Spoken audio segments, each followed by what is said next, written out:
ತುಂಬಾ ಪ್ರೀತಿಸ್ತಾ ಇದ್ರು. ಆದ್ರೆ ಆತನಿಗೆ ಈಗ ಜಾತಿಯೇ ವಿಲನ್ ಆಗಿದೆ. ಮದುವೆ ಆಗೋಣ ಬಾ ಎಂದವಳನ್ನ ಆತ ಮಸಣಕ್ಕೆ ಸೇರಿಸಿದ್ದಾನೆ. ಪ್ರೀತಿಯಲ್ಲಿ ಬಿದ್ದ ಸುಂದರಿ ದುರಂತ ಅಂತ್ಯ. ಮದುವೆಯಾಗುವ ಅಂದವಳಿಗೆ ಇಟ್ಟನ ಬೆಂಕಿ. ಪ್ರೀತಿಗೆ ಜಾತಿ ಆಸ್ತಿ ಅಂತಸ್ತಿನ ಸಂಕೋಲೆ ಇಲ್ಲ ಅಂತಾರೆ. ಪ್ರೀತಿಯ ಮುಂದೆ ಎಲ್ಲವೂ ಗೌಣ ಅಂತಾನೂ ಅದೆಷ್ಟೋ ಮಂದಿ ಹೇಳಿದ್ದಾರೆ. ಆದರೆ ಈ ಸ್ಟೋರಿಲಿ ಜಾತಿಯೇ ವಿಲನ್. ಜಾತಿಯ ನೆಪ ಒಡ್ಡಿದ ಹುಡುಗ ಪ್ರೀತಿಗೆ ಕೊಳ್ಳಿ ಇಟ್ಟಿದ್ದಾನೆ. ಇವನೇ ನೋಡಿ ಈ ಸ್ಟೋರಿಯ ಮೇನ್ ರೋಲ್. ಶಿವಕುಮಾರ್ ಹಾಗೂ ದಾನೇಶ್ವರಿ ಕಾಲೇಜ್ ಡೇಸ್ನಿಂದಲೂ ಒಳ್ಳೆಯ ಸ್ನೇಹಿತರು.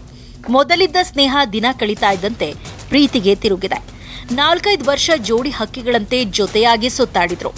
ಇನ್ನೇನು ಮದುವೆ ಆಗೋಣ, ಜೀವನ ಪೂರ್ತಿ ಕೂಡಿ ಬಾಳೋಣ ಅಂತ ಹುಡುಗಿ ಪ್ರಪೋಸಲ್ ಇಟ್ಟಿದ್ದಾಳೆ. ಆಗ್ಲೇ ನೋಡಿ ಶುರುವಾಗಿದ್ದು ಅಸಲಿ ಕಹಾನಿ. ಜಾತಿ ಕಾರಣ ಮುಂದಿಟ್ಟ ಶಿವಕುಮಾರ್ ದಾನೇಶ್ವರಿ ಜೊತೆ ಗಲಾಟೆ ಮಾಡ್ಕೊಂಡಿದ್ದಂತೆ.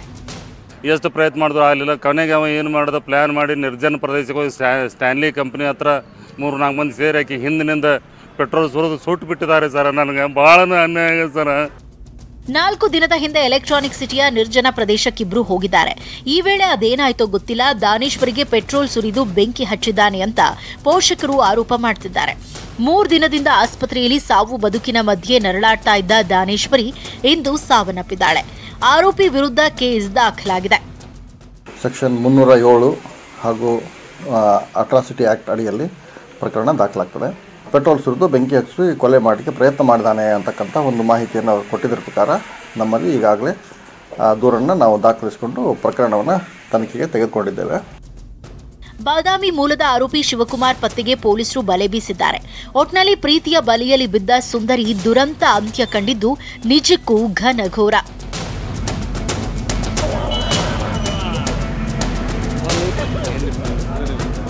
Muniraju, crime bureau, news 18 Kannada, Bengaluru.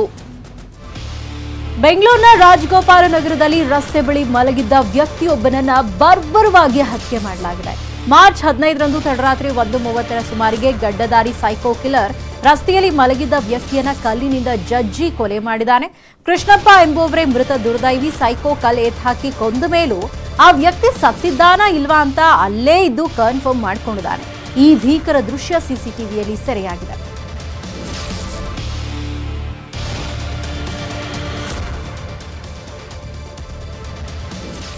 ಅದೊಂದು ಗ್ಯಾಂಗ್ ಆತನ ಮನೆ ಬಳಿ ವೀಲಿಂಗ್ ಮಾಡಿ ಪುಂಡಾಟ ಮಾಡ್ತಾ ಇದ್ರು. ಇದರ ಬಗ್ಗೆ ಪ್ರಶ್ನೆ ಮಾಡೋದಕ್ಕೆ ಆತ ಹೋಗಿದ್ದಷ್ಟೇ. ಡ್ರ್ಯಾಗರ್ ತಗೊಂಡು ಚುಚ್ಚೆ ಬಿಟ್ಟಿದ್ದಾರೆ. ಈ ಕುರಿತ ಸ್ಟೋರಿ ಎಲ್ಲಿದೆ ನೋಡಿ. ವೀಲಿಂಗ್ ಪುಂಡಾಟ ಪ್ರಶ್ನಿಸಿದ್ದಕ್ಕೆ ಕೊಲೆ. ಬುದ್ಧಿ ಹೇಳಿದವನನ್ನೇ ಕೊಂದವರು ಅಂದ. ಅದು ಮಾರ್ಚ್ 11 ಸಂಜೆ 6ರಿಂದ 7 ಗಂಟೆ ಸಮಯ. ಕೆಪಿ ಅಗ್ರಹಾರ ಠಾಣಾ ವ್ಯಾಪ್ತಿಯ ವಿಜಯನಗರದ ಪೈಪ್ಲೈನ್ ರಸ್ತೆಯಲ್ಲಿ ಥಾಮಸ್ ಎಂಬಾತನನ್ನ ಬರ್ಬರವಾಗಿ ಕೊಲೆ ಮಾಡಲಾಗಿತ್ತು. ಪ್ರಕರಣ ಸಂಬಂಧ ಆರೋಪಿಗಳನ್ನ ಬಂಧಿಸಿದ ಮೇಲೆ ಪೊಲೀಸರಿಗೆ ಕೊಲೆ ಹಿಂದಿನ ರಹಸ್ಯವೊಂದು ಬಯಲಾಗಿದೆ. ಅಸಲಿಗೆ ಬುದ್ಧಿ ಹೇಳಿದ್ದೇ ಥಾಮಸ್ ಕೊಲೆಗೆ ಕಾರಣ ಆಗಿದೆಯಂತೆ.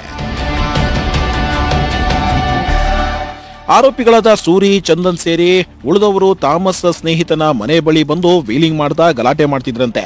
ಅಲ್ಲದೆ ಗಾಂಜಾ, ಸಿಗರೇಟು ಸೇರಿ ಗಲಾಟೆ ಮಾಡ್ತಿದ್ರಂತೆ. ಥಾಮಸ್ ಈ ಬಗ್ಗೆ ಆರೋಪಿ ಚಂದನ್ ಅವರ ತಂದೆಗೆ ಬುದ್ಧಿ ಹೇಳುವಂತೆ ಸೂಚಿಸಿದ್ರಂತೆ. ಇಷ್ಟಕ್ಕೆ ಸಿಟ್ಟಾದ ಆರೋಪಿಗಳು ಥಾಮಸ್ನನ್ನ ಮಾತನಾಡಬೇಕು ಬಾ ಅಂತ ನಿರ್ಜನ ಪ್ರದೇಶಕ್ಕೆ ಕರೆದುಕೊಂಡು ಹೋಗಿ ಮಾರಕಾಸ್ತ್ರಗಳಿಂದ ಕೊಚ್ಚಿ ಕೊಲೆ ಮಾಡಿದ್ದಾರೆ.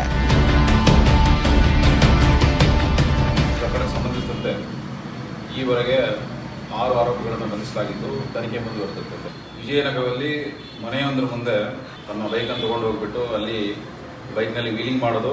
ಅವರು ಆತನಿಗೆ ಬುದ್ಧಿ ಮಾತು ಹೇಳಿರ್ತಾರೆ, ಆ ಕಡೆ ಬನ್ನಿ ಮಾತಾಡೋಣ ಇದೆ ಅಂತ ಹೇಳ್ಬಿಟ್ಟು ಕರೀತಾರೆ. ಯಾವಾಗ ಅವರು ಪೈಪ್ಲೈನ್ ರಸ್ತೆಗೆ ಬರ್ತಾರೋ ಆವಾಗ ಅಟ್ಯಾಕ್ ಮಾಡುತ್ತೆ. ಆ ಸಮಯದಲ್ಲಿ ಡ್ರ್ಯಾಗರ್ ಮತ್ತು ಚೂರಿಯಿಂದ ಯುದ್ಧ ಉಂಟಾಗ್ತದೆ. ಕೊಲೆ ಪ್ರಕರಣ ಸಂಬಂಧ ಕೆಪಿ ಅಗ್ರಹಾರ ಪೊಲೀಸರು ಸೂರ್ಯ, ಚಂದನ್, ಪ್ರಮೋದ್, ಯಶವಂತ್, ಚೇತನ್ ಸೇರಿ 6 ಮಂದಿ ಆರೋಪಿಗಳನ್ನ ಬಂಧಿಸಿದ್ದಾರೆ. ಇನ್ನು 3 ಆರೋಪಿಗಳು ತಲೆಮರೆಸಿಕೊಂಡಿದ್ದು ಅವರ ಹುಡುಕಾಟ ಮುಂದುವರೆದಿದೆ. ಏನೇ ಆಗಲಿ ತಪ್ಪು ಮಾಡೋದು ಮಾಡಿ ಇದ್ದಿ ಬುದ್ಧಿ ಹೇಳಲು ಬಂದಿದ್ದ ವ್ಯಕ್ತಿಯನ್ನೇ ಕೊಂದಿದ್ದು ನಿಜಕ್ಕೂ ಬೇಸರದ ಸಂಗತಿ. Gangadhar ವಾಗಟ, crime bureau, news 18 Kannada. ಮನೆಗೆ ಬೀಗ ಹಾಕಿ ಟ್ರಿಪ್ ಹೋಗುವ ಮುನ್ನ ಎಚ್ಚರ. ನೀವು ಮಾಡೋ ಸಣ್ಣ ಪುಟ್ಟ ಎಡವಟ್ಟು ಮನೆ ಕಳ್ಳತನಕ್ಕೆ ಕಾರಣ ಆಗಬಹುದು. ಹೇಗಂತೀರಾ? ಈ ಸ್ಟೋರಿ ನೋಡಿ. ಫ್ಲೈಟ್ ನಲ್ಲಿ ಬರ್ತಾರೆ, ಮನೆ ದೋಚ್ತಾರೆ. ಹಾಲು ಪೇಪರ್ ಬ್ಯಾಗ್ ನೋಡಿ ಕಳ್ಳತನಕ್ಕೆ ಸ್ಕೆಚ್. ಕತ್ತಲಲ್ಲಿ ಹೀಗೆ ಮೆಲ್ಲಗೆ ನಡ್ಕೊಂಡು ಬರ್ತಿರೋರನ್ನ ನೋಡಿ. ಇವರು ನಡ್ಕೊಂಡು ಮನೆಗೆ ಹೋಗ್ತಿಲ್ಲ, ಬದಲಿಗೆ ಮನೆ ಕಳ್ಳತನಕ್ಕೆ ಸ್ಕೆಚ್ ಹಾಕ್ತಿದ್ದಾರೆ. ಇವರ ಹೆಸರು ಹರಿದಾಸ್ ಬರಾಯಿ, ಪಾರ್ಥ ಹಲ್ದಾರ್ ಮತ್ತು ರತನ್. ಇವರು ಮಾಡೋದು ಮನೆ ಕಳ್ಳತನ, ಆದ್ರೆ ಕಳ್ಳತನಕ್ಕೆ ಬರೋದು ಮಾತ್ರ ಫ್ಲೈಟ್ ನಲ್ಲಿ. ಅಚ್ಚರಿ ಎನಿಸಿದ್ರು ಇದು ಸತ್ಯ. ಪಶ್ಚಿಮ ಬಂಗಾಳ ಮೂಲದ ಈ ಆರೋಪಿಗಳು ಜೂಜಾಟಕ್ಕೆ ದುಡ್ಡು ಕಡಿಮೆ ಆದ್ರೆ ಸಾಕು, ವಾರಕ್ಕೊಮ್ಮೆ ಅಥವಾ ತಿಂಗಳಿಗೊಮ್ಮೆ ಬೇರೆ ಬೇರೆ ರಾಜ್ಯಗಳಿಗೆ ವಿಮಾನದಲ್ಲಿ ಹೋಗ್ತಾರಂತೆ. ಅಲ್ಲಿ ಒಂದೆರಡು ದಿನ ಠಿಕಾಣಿ ಹೂಡಿ ಯಾರೂ ಇಲ್ಲದ ಮನೆಯಲ್ಲಿ ಕಳ್ಳತನ ಮಾಡಿ ಎಸ್ಕೇಪ್ ಆಗ್ತಾರೆ. ಈ ಗ್ಯಾಂಗ್ ಕಳ್ಳತನ ಮಾಡೋ ಮೊದಲು ಮನೆ ಮುಂದೆ ಹಾಲು ಮತ್ತು ಪೇಪರ್ಗಾಗಿ ಬ್ಯಾಗ್ಗಳನ್ನ ಹಾಕಿರೋದನ್ನ ಗಮನಿಸ್ತಾರೆ. ಬೆಳಗ್ಗೆಯಿಂದ ಪೇಪರ್ ಮತ್ತು ಹಾಲು ಆ ಬ್ಯಾಗ್ನಲ್ಲೇ ಇದ್ರೆ ಈ ಮನೆಯಲ್ಲಿ ಯಾರೂ ಇಲ್ಲ ಅನ್ನೋದನ್ನ ಕನ್ಫರ್ಮ್ ಮಾಡಿಕೊಂಡು ಮನೆಗೆ ನುಗ್ಗಿ ಕೈ ಚಳಕ ತೋರ್ತಾರೆ. ಮನೆ ಎದುರುಗಡೆ ಬಿದ್ದಂಥ ನ್ಯೂಸ್ ಪೇಪರು ಅಥವಾ ಹಾಲಿನ ಪ್ಯಾಕೆಟ್ ನೋಡಿಬಿಟ್ಟು ಅವ್ರಿಗೆ ಗೊತ್ತಾಗುತ್ತೆ, ಕಳೆದ 2 ದಿವಸದಿಂದ ಮನೆಯಲ್ಲಿ ಮಾಲೀಕರು ಯಾರೂ ಇಲ್ಲ ಅಥವಾ ಮನೆಯವರು ಯಾರೂ ಇಲ್ಲ ಅಂತೇಳಿ. ಸೊ ಆ ಪ್ರಕಾರವಾಗಿ ಅವರು ಆ ಮನೆಯನ್ನು ಗುರಿ ಇಟ್ಕೊಂಡು ಅದನ್ನು ಕನ್ನ ಹಾಕ್ತಾರೆ. ಇದೇ ರೀತಿ ಬಾಣಸ್ವಾಡಿಯ ಡಾಕ್ಟರ್ ಜ್ಯೋತಿ ಅನ್ನೋರು 1 ವಾರ ದುಬೈಗೆ ಹೋಗಿದ್ರು. ಈ ಕಳ್ಳರು ಆ ಮನೆಗೆ ನುಗ್ಗಿ 2 kg ಚಿನ್ನಾಭರಣ ದೋಚಿ ಕೋಲ್ಕತ್ತಾಗೆ ಎಸ್ಕೇಪ್ ಆಗಿದ್ರು. We have gone out of station, out of India for a short trip, and then during that time this theft has taken place. Case ಬೆನ್ ಹತ್ತಿದ ಬಾಣಸ್ವಾಡಿ ಪೊಲೀಸರು ಕೋಲ್ಕತ್ತಾಗೆ ತೆರಳಿ ಆರೋಪಿಗಳನ್ನ ಬಂಧಿಸಿದ್ದಾರೆ. 30 ಲಕ್ಷ ಮೌಲ್ಯದ ಚಿನ್ನಾಭರಣವನ್ನ ವಶಕ್ಕೆ ಪಡೆದಿದ್ದಾರೆ. ಬೇರೆ ಬೇರೆ ನಗರದಲ್ಲೂ ಕಳ್ಳತನ ಮಾಡಿರುವುದು ಗೊತ್ತಾಗಿದೆ. ವಿಚಿತ್ರ ಅಂದ್ರೆ ಡೈಮಂಡ್ ನೆಕ್ಲೆಸ್ ಕದ್ದಿದ್ದ ಇವರು ಅವೆಲ್ಲ ವಜ್ರ ಅನ್ನೋದು ಗೊತ್ತಾಗದೆ ಸ್ಟೋನ್ ಎಂದು ಭಾವಿಸಿ ಅದನ್ನೆಲ್ಲ ಕಿತ್ತು ಬಿಸಾಕಿದ್ರಂತೆ. Gangadhar ವಾಗಟ, crime bureau, news 18 Kannada. ಬೆಂಗಳೂರಲ್ಲಿ ಈ ಬಾರಿ ಸಖತ್ ಬಿಸಿಲು, ಹೊರಗೆ ಬರೋಕ್ಕೂ ಆಗದಷ್ಟು ಬಿಸಿಲ ಬೇಗೆ. ಇನ್ನೊಂದು ಕಡೆ ಡೆಂಗ್ಯೂ, ಚಿಕನ್ ಗುನ್ಯಾ ಕಾಟ. ಈ ಕುರಿತ ಒಂದು ರಿಪೋರ್ಟ್ ಇಲ್ವೇನು. ಸಿಲಿಕಾನ್ ಸಿಟಿಯಲ್ಲಿ ಹೆಚ್ಚಾಗ್ತಾ ಇದೆ ಬೇಸಿಗೆ ಧಗೆ. ಬಿಸಿಲ ಬೇಗೆ ಜೊತೆ ಡೆಂಗ್ಯೂ, ಚಿಕನ್ ಗುನ್ಯಾ ಕಾಟ. ಮಳೆಗಾಲದಲ್ಲಿ ಡೆಂಗ್ಯೂ, ಚಿಕನ್ ಗುನ್ಯಾದಂತಹ ಸಾಂಕ್ರಾಮಿಕ ರೋಗಗಳು ಹೆಚ್ಚಾಗೋದು ಸಾಮಾನ್ಯ. ಆದರೆ ಈ ಬಾರಿ ಮಾರ್ಚ್ ಬೇಸಿಗೆಯಲ್ಲೇ ಸೋಂಕು ಹೆಚ್ಚಾಗ್ತಾ ಇದೆ. ಬೆಂಗಳೂರಿನಲ್ಲಿ ಸದ್ದಿಲ್ಲದೆ ಸೋಂಕು ಹೆಚ್ಚಾಗ್ತಾ ಇದ್ದು ಆರೋಗ್ಯ ಇಲಾಖೆ ಸಖತ್ ಅಲರ್ಟ್ ಆಗಿದೆ. ಕೇವಲ 15 ದಿನದಲ್ಲಿ ಬೆಂಗಳೂರಲ್ಲಿ 186 ಡೆಂಗ್ಯೂ ಕೇಸ್ ದಾಖಲಾಗಿದೆ. ರಾಜ್ಯಾದ್ಯಂತ ಬರೋಬ್ಬರಿ 744 ಡೆಂಗ್ಯೂ ಕೇಸ್ ಪತ್ತೆಯಾಗಿದೆ. ಬೆಂಗಳೂರು ಪೂರ್ವ ವಲಯದಲ್ಲೇ ಅತಿ ಹೆಚ್ಚು 69 ಕೇಸ್ ಕಾಣಿಸಿದೆ. ಹಾಗೆ 3ರಲ್ಲಿ ಚಿಕನ್ ಗುನ್ಯಾ ಕೂಡ ಕಾಣಿಸಿಕೊಂಡಿದೆ. ನಮಗಿರ್ತಕ್ಕಂಥ ಮಾಹಿತಿ ಇದು ಕೆಲವೊಂದು ಪಾಕೆಟ್ಸ್ ಅಲ್ಲಿ ಮಾತ್ರ ಹರಡಿದೆ. ಅಲ್ಲಿರ್ತಕ್ಕಂಥ ಲೋಕಲ್ ಮೆಡಿಕಲ್ ಆಫೀಸರ್ಸ್ಗೆ ಈಗಾಗಲೇ ಸೂಚನೆ ಹೋಗಿದೆ. ತಂಡಗಳು ಕೂಡ ಫ್ರೀಕ್ವೆಂಟ್ ಆಗಿ ರೌಂಡ್ಸ್ ಮಾಡ್ತಾ ಇದ್ದಾರೆ. ಈಗ ಮಳೆಗಾಲ ಕೂಡ ಇಲ್ಲ, ಸೊ ಅದಕ್ಕೆ ಹೆಚ್ಚು ಸಂಖ್ಯೆಯಲ್ಲಿ ಸ್ಪ್ರೆಡ್ ಆಗಲ್ಲ ಅಂತ ನಾವು ಭಾವಿಸ್ತೀವಿ. But however it is under control. Dengue case ಹೆಚ್ಚಾಗ್ತಿದ್ದಂತೆ ಅಲರ್ಟ್ ಆಗಿರೋ ಆರೋಗ್ಯ ಇಲಾಖೆ ಎಲ್ಲೆಡೆ ಸೊಳ್ಳೆಗಳನ್ನ ನಿವಾರಿಸಲು ಔಷಧಿ ಸಿಂಪಡಿಸ್ತಾ ಇದೆ. ಜನ ಇದನ್ನ ನಿರ್ಲಕ್ಷಿಸದೆ ಮನೆ ಸುತ್ತಮುತ್ತ ನೀರು ಶೇಖರಣೆ ಆಗದಂತೆ ನೋಡ್ಕೊಳ್ಬೇಕು ಅಂತ ಆರೋಗ್ಯ ಇಲಾಖೆ ಮುನ್ನೆಚ್ಚರಿಕೆ ನೀಡಿದೆ. ಕೂಲ್ ಸಿಟಿ ಎನಿಸ್ಕೊಂಡಿದ್ದ ಬೆಂಗಳೂರಲ್ಲಿ ಈ ಬಾರಿ ಮಾರ್ಚ್ನಲ್ಲಿ ಬಿಸಿಲು ಸಖತ್ ಹೆಚ್ಚಾಗಿದೆ.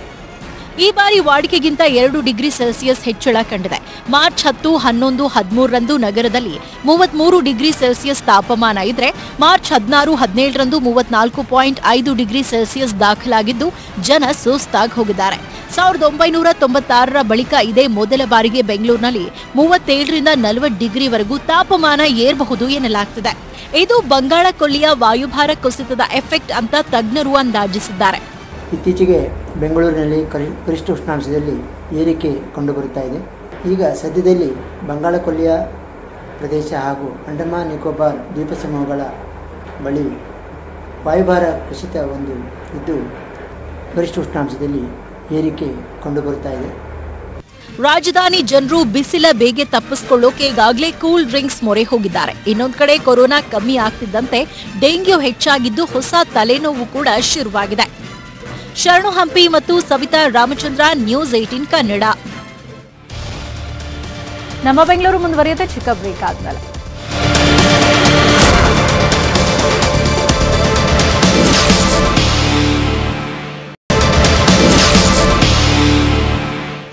Welcome back. ಹಾಲಿನ ದರ ಏರಿಸಲ ಜನರಿಗೆ ಬೆಲೆ ಏರಿಕೆ ಬಿಸಿ ಹಾಕಲ್ಲ ಅಂತ ಇದ್ದ ಕೆಎಂಎಫ್ ಇದೀಗ ದರ ಏರಿಸಲು ಸಜ್ಜಾಗಿದೆ. ಏಪ್ರಿಲ್ 1ರಿಂದಲೇ ಹಾಲು ಬಾಯಿ ಸುಡಲಿದೆ. ಎಷ್ಟು ರೇಟ್ ಹೆಚ್ಚಾಗ್ತಾ ಇದೆ ಗೊತ್ತಾ? ರಿಪೋರ್ಟ್ ನೋಡಿ. ರಾಜ್ಯದ ಜನರಿಗೆ ಶೀಘ್ರವೇ ಹಾಲಿನ ಶಾಕ್. ಪ್ರತಿ ಲೀಟರ್ಗೆ ₹2 ಹೆಚ್ಚಳಕ್ಕೆ ಕೆಎಂಎಫ್ ತಯಾರಿ. ಪೆಟ್ರೋಲ್, ಡೀಸೆಲ್, ಅಡುಗೆ ಎಣ್ಣೆ, ಎಲ್ಪಿಜಿ ದರ ಏರಿಕೆ ಆಯಿತು. ಈಗ ಹಾಲು ಕೂಡ ಗ್ರಾಹಕನ ಬಾಯಿ ಸುಡ್ತಾ ಇದೆ. ಅಗತ್ಯ ವಸ್ತುಗಳ ಬೆಲೆ ಏರಿಕೆಯಿಂದ ತತ್ತರಿಸಿದ್ದ ರಾಜ್ಯದ ಜನತೆಗೆ ಹಾಲಿನ ಬೆಲೆ ಏರಿಸಿ ಮತ್ತೊಂದು ಶಾಕ್ ಕೊಡೋಕೆ ಕೆಎಂಎಫ್ ಸಜ್ಜಾಗಿದೆ. ನಷ್ಟದ ನೆಪವೊಡ್ಡಿ ಹಾಲು ಒಕ್ಕೂಟಗಳು ದರ ಪರಿಷ್ಕರಣೆಗೆ ಕೆಎಂಎಫ್ ಹಾಗೂ ಸರ್ಕಾರಕ್ಕೆ ಮನವಿ ಮಾಡಿತ್ತು. ಆದರೆ ಕೊರೋನಾ 3ನೇ ಅಲೆಯ ಭೀತಿಗೆ ಸರ್ಕಾರ ಒಪ್ಪಿಗೆ ಸೂಚಿಸಿರಲಿಲ್ಲ. ಈಗ ಹಾಲಿನ ದರ ಪರಿಷ್ಕರಣೆಗೆ ಮುಂದಾಗಿರುವ ಕೆಎಂಎಫ್ ಪ್ರತಿ ಲೀಟರ್ಗೆ ₹2 ಹೆಚ್ಚಿಸಲು ಚಿಂತನೆ ನಡೆಸಿದೆ. ಮುಂದಿನ ತಿಂಗಳಿನಿಂದಲೇ ದರ ಏರಿಕೆಯಾಗೋ ಸಾಧ್ಯತೆ ಇದೆ. ನಾವು ಸಿಎಂ ಅವರಿಗೆ, ಸಹಕಾರಿ ಮಂತ್ರಿಗಳಿಗೆ ಮತ್ತೆ ಕೆಎಂಎಫ್ಗೆ ಮೂರಕ್ಕೂ ಮನವಿ ಮಾಡಿದ್ವಿ ಮೇಡಮ್. 30ರಿಂದ 40% ಹೈಕ್ ಆಗಿದೆ. ಪೆಟ್ರೋಲ್ ಆಗ್ಬೋದು, ಡೀಸೆಲ್ ಆಗ್ಬೋದು, ಸಂಬಳ ಆಗ್ಬೋದು. ಹಂಗಾಗಿ ನಾವು ಮನವಿಯನ್ನ ಮಾಡ್ತಾ ಇದ್ದೀವಿ ಸರ್ಕಾರಕ್ಕೆ. ರೈಟ್ ಜಾಸ್ತಿ ಮಾಡ್ತಾ ಇಲ್ಲ. ಈ ಮಾರ್ಚಿ ಒಳಗಡೆ ಏನಾದ್ರು ನಮ್ಗೆ ರೈಟ್ ಅನ್ನ ಜಾಸ್ತಿ ಮಾಡದೆ ಹೋದ ಪಕ್ಷದಲ್ಲಿ ರೈತರನ್ನ ಕಟ್ಕೊಂಡು ಬೀದಿಗಿಳಿದು ಹೋರಾಟ ಮಾಡ್ಬೇಕಾದಂತ ಪರಿಸ್ಥಿತಿ ಬರ್ತದೆ. ಹಾಲಿನ ದರ ಹೆಚ್ಚಳಕ್ಕೆ 14 ಒಕ್ಕೂಟಗಳು ಪಟ್ಟು ಹಿಡಿದಿವೆ. ಹೆಚ್ಚಳ ಮಾಡದಿದ್ರೆ ಪ್ರತಿಭಟನೆ ಮಾಡೋದಾಗಿಯೂ ಎಚ್ಚರಿಸಿವೆ. ಇದೇ ತಿಂಗಳ 28ರಂದು ಸಭೆ ನಡೆಸಲು ಎಲ್ಲ ಹಾಲು ಒಕ್ಕೂಟಗಳು ನಿರ್ಧರಿಸಿವೆ. ದರ ಏರಿಕೆ ಒತ್ತಡ ಸಂಬಂಧ ಈಗಾಗಲೇ ಸಿಎಂ ಗಮನಕ್ಕೆ ತರಲಾಗಿದ್ದು, ಅವರು ಅನುಮತಿ ಕೊಟ್ಟರೆ 24 ಗಂಟೆಗಳಲ್ಲೇ ಪರಿಷ್ಕೃತ ದರ ಜಾರಿ ಮಾಡ್ತೀವಿ ಅಂತ ಕೆಎಂಎಫ್ ಎಂಡಿ ಸತೀಶ್ ಹೇಳಿದ್ದಾರೆ. ಆ ಒಂದು ಹಾಲಿನ ದರ ಹೆಚ್ಚಳ ಮಾಡಬೇಕು ಅಂತ ಮನವಿ ಮಾಡಿದ್ದೀವಿ. ಸನ್ಮಾನ್ಯ ಮುಖ್ಯಮಂತ್ರಿಗಳು ಕೂಡ ಎಲ್ಲ ಆಯಾಮಗಳನ್ನು ಪರಿಶೀಲನೆ ಮಾಡಿ ತೀರ್ಮಾನ ಮಾಡ್ತೀನಿ ಅಂತ ಹೇಳಿದ್ದಾರೆ. ಸೊ ಹಾಗಾಗಿ ಸರ್ಕಾರದ ನಿರ್ಧಾರ ಏನಾಗುತ್ತೆ ಅದರಂತೆ ನಾವು ಕ್ರಮ ತಗೊಳ್ತೇವೆ. 2019ರ ಫೆಬ್ರವರಿಯಿಂದ 2021ರ ಫೆಬ್ರವರಿವರೆಗೂ ಲೀಟರ್ ಹಾಲಿನ ದರದಲ್ಲಿ ₹7.50 ಏರಿಕೆಯಾಗಿದೆ. ಈಗ ಮತ್ತೆ ದರ ಪರಿಷ್ಕರಣೆ ಆಗ್ತಾ ಇದೆ. ಉಕ್ರೇನ್ ರಷ್ಯಾ ಯುದ್ಧದ ಎಫೆಕ್ಟ್ನಿಂದ ಬೆಲೆ ಏರಿಕೆ ಬಿಸಿಯಲ್ಲಿದ್ದ ಗ್ರಾಹಕ ಈಗ ಕಾಫಿ, ಟೀ ಕುಡಿಯೋಕ್ಕೂ ಹಿಂದೆ ಮುಂದೆ ನೋಡುವಂತೆ ಮಾಡಿದೆ. ಸವಿತಾ ರಾಮಚಂದ್ರ, ನ್ಯೂಸ್ 18 ಕನ್ನಡ, ಬೆಂಗಳೂರು. ನಮ್ಮ ಬೆಂಗಳೂರು ಮುಂದುವರಿಯುತ್ತೆ ಚಿಕ್ಕ ಬ್ರೇಕ್ ಆದ್ಮೇಲೆ.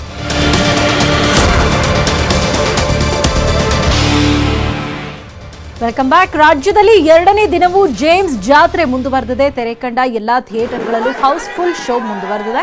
ನಿನ್ನೆ ಒಂದೇ ದಿನ ವಿಶ್ವದಾದ್ಯಂತ ಜೇಮ್ಸ್ ₹35 ಕೋಟಿ ಹೆಚ್ಚು ಕಲೆಕ್ಷನ್ ಮಾಡಿದೆ. ಕರ್ನಾಟಕದಲ್ಲೇ ಒಂದೇ ದಿನ 28 ಕೋಟಿ ಕಲೆಕ್ಷನ್ ಮಾಡಿದ್ದು ಈ ಹಿಂದಿನ ಎಲ್ಲ ರೆಕಾರ್ಡ್ಸ್ ಧೂಳಿಪಟಾಗಿದೆ. ವಾರಾಂತ್ಯಕ್ಕೆ 100 ಕೋಟಿ ಕ್ಲಬ್ ಸೇರೋದು ಪಕ್ಕಾ ಅಂತ ಹೇಳಲಾಗ್ತಿದೆ. ಚಿಕ್ಕಬಳ್ಳಾಪುರ ಜಿಲ್ಲೆಯ ಅಗಲಗುರ್ಕಿಯಲ್ಲಿ ನಾಳೆ RRR ಸಿನಿಮಾ ಪ್ರೀ ರಿಲೀಸ್ ಕಾರ್ಯಕ್ರಮ ನಡೆಯಲಿದೆ. ಸಿಎಂ ಬಸವರಾಜ ಬೊಮ್ಮಾಯಿ, ಸಚಿವ doctor K Sudhakar, MTB Nagaraj ಮತ್ತು ನಟ ಶಿವರಾಜ್ ಕುಮಾರ್ ಸೇರಿದಂತೆ ಇನ್ನೂ ಅನೇಕ ಗಣ್ಯರು ಭಾಗಿಯಾಗಲಿದ್ದಾರೆ. RRR ಚಿತ್ರದ ಜೂನಿಯರ್ NTR, ರಾಮ್ ಚರಣ್, ಸಂಗೀತ ನಿರ್ದೇಶಕ ಕೀರವಾಣಿ, ನಿರ್ದೇಶಕ ರಾಜಮೌಳಿ ಭಾಗಿಯಾಗ್ತಿದ್ದಾರೆ. KGF 2 ಬಿಡುಗಡೆಗೆ ದಿನಗಣನೆ ಆರಂಭ ಆಗಿದೆ. ಮಾರ್ಚ್ 27 ಟ್ರೇಲರ್ ಬಿಡೋದಾಗಿ ಚಿತ್ರತಂಡ ಹೇಳಿತ್ತು. ಟ್ರೇಲರ್ಗೂ ಮೊದಲೇ ಅಂದ್ರೆ ಮಾರ್ಚ್ 21ಕ್ಕೆ ಚಿತ್ರದ ತೂಫಾನ್ ಹಾಡಿನ ವಿಡಿಯೋ ಸಾಂಗ್ ರಿಲೀಸ್ ಮಾಡೋದಾಗಿ ಚಿತ್ರತಂಡ ಹೇಳಿದೆ. ಇದಾಗಿತ್ತು ಇವತ್ತಿನ ನಮ್ಮ ಬೆಂಗಳೂರು. ನೋಡ್ತಾ ಇರಿ ನ್ಯೂಸ್ 18 ಕನ್ನಡ. ಜಾಲ ನಮ್ಮದು, ಬಲ ನಿಮ್ಮದು.